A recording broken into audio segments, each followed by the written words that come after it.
छत्रपती संभाजीनगरमधून एक अत्यंत धक्कादायक आणि लाजिरवाणी बातमी समोर येत आहे। अंधश्रद्धेचा बाजार मांडणाऱ्या एका बंधुबाबाचा पर्दाफाश झाला आहे। दारू सोडविण्याच्या नावाखाली लोकांकडून मूत्र पिण्यास सांगणे आणि भूत उतरवण्याच्या बहाण्याने बूट तोंडात धरायला लावणे असे अघोरी प्रकार हा बाबा करीत होता। काय आहे हे संपूर्ण प्रकरण पाहूया सविस्तर रिपोर्टमध्ये। छत्रपती संभाजीनगर जिल्ह्यातील वैजापूर तालुक्यातील शिवूर येथील प्रसिद्ध बिरोबा मंदिरात भोंदूबाबा आपला दरबार भरवत होता। 50 वर्षीय संजय रंगनाथ पगार असे या बाबाचे नाव असून गेल्या काही दिवसांपासून तो या मंदिरात येऊन लोकांना वेगवेगळ्या समस्यांवर अघोरी उपाय सांगत होता। त्याचा उपचार पद्धतींचा पर्दाफाश झाल्यानंतर समाजात संतापाची लाट उसळली आहे। मिळालेल्या माहितीनुसार दारूच्या व्यसनाने त्रस्त असलेल्या लोकांना तो दारू सोडविण्यासाठी स्वतःचे मूत्र पिण्यास सांगायचा। इतकेच नाही तर भूतबाधा झाल्याचा दावा करून तो व्यक्तींना बूट तोंडात धरायला लावत होता। गुरुवारी दुपारी घडलेल्या या घटनेत बाबाने एका तरुणावर भंडारा टाकून त्याला जबरदस्तीने उभे करत त्याच्या नाकावर बूट लावला। दुसऱ्या एका व्हिडिओमध्ये भूत उतरवण्याच्या नावाखाली तो एका तरुणाला जमिनीवर झोपून त्याच्या मानेवर पाय देऊन पोटावर काठी ठेवत सोड त्याला नाहीतर दोषी घालेन असे म्हणत मारहाण करत असल्याचे समोर आले आहेत। या सर्व अघोरी कृत्यांचा पर्दाफाश अंधश्रद्धा निर्मूलन समितीने केला आहे। समितीचे सदस्य रितेश संतोष होडकर आणि जगदीश सोजवळ यांनी या बाबाचे स्टिंग ऑपरेशन करून त्याचे सत्य समोर आणलेत। महिलांना चुकीच्या पद्धतीने स्पर्श केल्याचे प्रकारही उघडकीस आले आहेत। या प्रकरणी शिवूर पोलीस ठाण्यात भोंदूबाबा संजय रंगनाथ पगार यांच्या विरोधात गुन्हा दाखल करण्यात आलाय।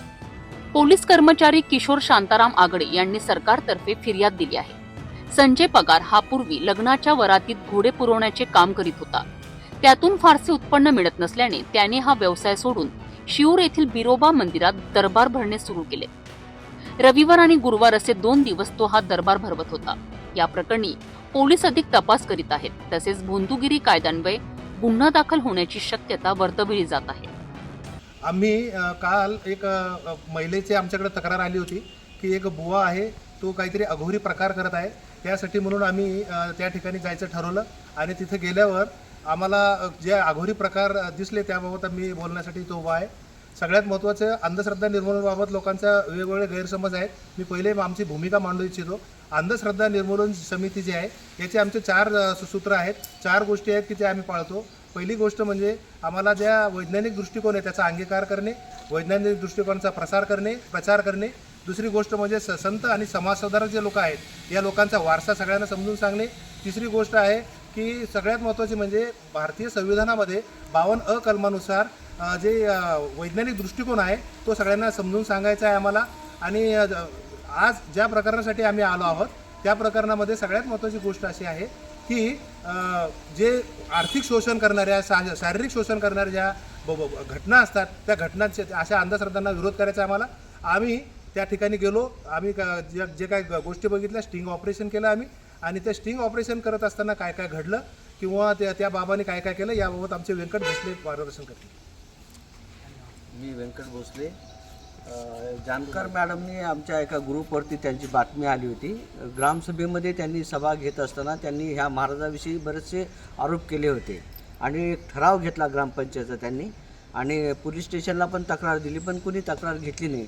शेवटी आम्हाला वाटलं की अनिशनं दखल घ्यावं। मग आम्ही आमचा ग्रुप सगळा आम्ही त्या ठिकाणी गेलो। त्या ठिकाणी बाबा ते बिरोबा मंदिर शिवूर तालुका वैजापूर या ठिकाणी बिरोबाचं एक मंदिर आहे। त्या मंदिरामध्ये ते बाबा बुक्का, झाडपाला, त्यांचे काठी आणि अशा पद्धतीने त्यांचे ते अवजार होते, काही गंडे दोरे होते, ह्याच्याद्वारे ते उपचार करत होते। काही बऱ्याच प्रमाणात महिला पण होत्या आणि काही तरुण मुलं पण होते। एक मिलिटरीचा मुलगा पण तिथे आला होता आणि जे शारीरिक व्याधी आहेत त्या महिला त्या ठिकाणी घेऊन सांगत होत्या आणि प्रत्येकाला त्यांनी ते बुक्का देत होते आणि काठीनं मारत होते आणि या ठिकाणी झाडपाला आहे तो झाडपाला त्यांनी खायला द्यायचा। त्याच्यातली एक म्हातारी बाई होती, तिला पण काहीतरी शारीरिक त्रास होता। ती म्हणे मागच्या वेळेस आली होती तर या झाडपाल्यानं मला उलट्या झालेल्या आहेत, तरीसुद्धा तो त्या आग्रह करत होता की हे झाडपाला खा, तुम्हाला बरं वाटेल। त्याच्यानंतर मग तो मिलिटरीचा एक मुलगा होता, त्याला भूत लागलं भूत लागलं तर मग त्यांनी काय केलं की मग काठीनं मारलं, बुक्का टाकला. मग त्याच्यानंतर मग त्याला निघून जा असं त्याला इशारे देत होता. तो मग शेवटी निघत नाही तर खाली पाडून त्याला त्याच्या नरड्यावर पाय दिला आणि बूट चं वास त्याला दिला किंवा तोंडात धरायला सांगितलं.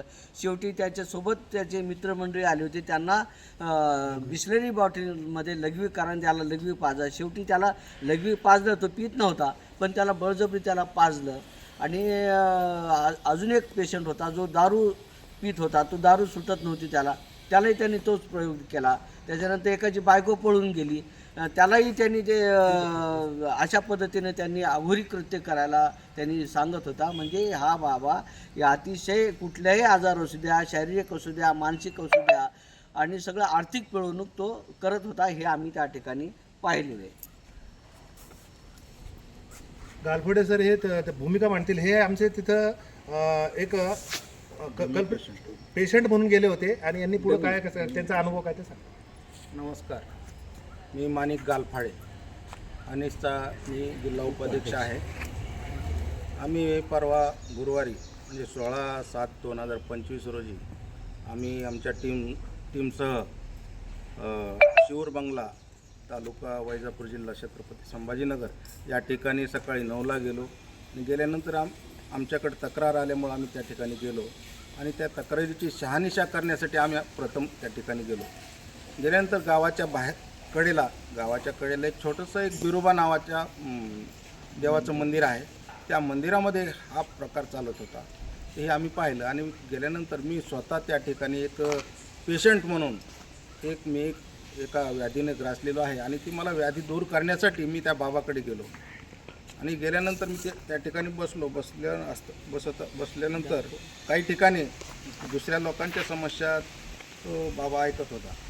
मग त्या दुसऱ्या लोकांच्या समस्या, कुणाला किडनीचा आजार आहे, कुणाची बायको पळून गेली, अशा प्रकारच्या वेगवेगळ्या आजारावर तो औषधं म्हणजे देत होता. तर औषध देणं म्हणजे काय, त्याच माणसांना एक हळदीची पुडी आणायला लावायची, तीच तिथं कापायची आणि तिथं खाली टाकायची, तीच त्या माणसाच्या अंगावर फेकून छडीनं मारणे, काठीनं, छडी नाही तर मोठ्या अशा 2 काट्या त्या ठिकाणी ठेवलेल्या आहेत, आमच्या चित्रफितीमध्ये आहेत. तर त्या काट्याने मारणं असे प्रकार तो करत होता. मग माझा नंबर आला, मला त्यांनी बोलावलं आणि विचारलं की बाबा काय झालं, तुम्हाला कुठून आले? म्हटलं संभाजीनगरहून. ठीक आहे, म्हणजे काय झालं? म्हणून माझा हात खूप दुखतो, खूप मी दवाखाने वगैरे केले पण मला काही कुठं गुण आला नाही, थेरपी घेतल्या परंतु मला कुठलाच म्हणजे फरक नाही. ठीक आहे म्हणजे यापुढे मग आले, माझ्या अंगावर त्यांनी हळद टाकली, तो अंगारा म्हणून खूप, या हातावर टाकली, या पायावर टाकली, तोंडावर टाकली, कपाळाला लावली आणि काठीनं मला त्या ठिकाणी मारलं. बऱ्याच वेळा त्यांनी काठीनं मारलं, बोटापासून ह्या खांद्यापर्यंत.